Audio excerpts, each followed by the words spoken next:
Well, here we are at Pandemic Holidays 2.0.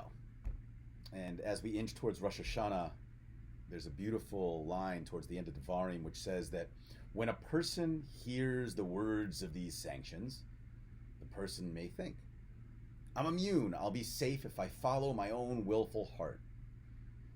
And those words at the end of Sefer Devarim, they remind me of this famous exchange between Henry David Thoreau and his good friend Ralph Waldo Emerson.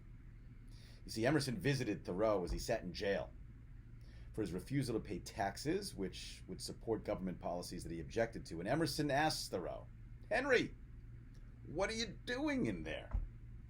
And Thoreau replies, no, Waldo, the question is, what are you doing out there? And some of us, well, we will be in here, and others of us will be out there for the holidays. And ultimately, we need to just follow our own heart, because we are caught between a spiritual rock and a medical hard place. The holidays, they are here, and we have a great deal of important things to talk about, but I want to be sure, we all need to be sure, that we're aware of the options. We're going to have nearly 1,400 seats set up in 3 rooms, our 3 rooms, not because we expect 1,400 people to be here, but because we want to allow for maximum social distancing. Masks will be mandatory. And based upon the number of people who have already picked up their Machzors for online options, we know that there's going to be plenty of room for that social distancing. Babysitting will be available on Rosh Hashanah Day 1 and 2, Kol Nidre and Yom Kippur. Children in our ECEC will be in 1 or 2 rooms. Children of the same age, but not in our ECEC, they'll be in other rooms. There's going to be programming in junior congregation for children kindergarten through 5th grade.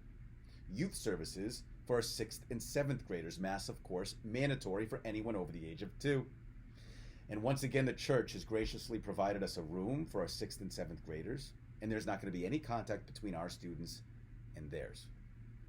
If you've received an honor and you're going to be here in person, you too will have an option of coming up to the Bima or not. For those of you that choose not to come up to the Bima, and for those of you who will be at home, your honor will still be acknowledged just like it was last year.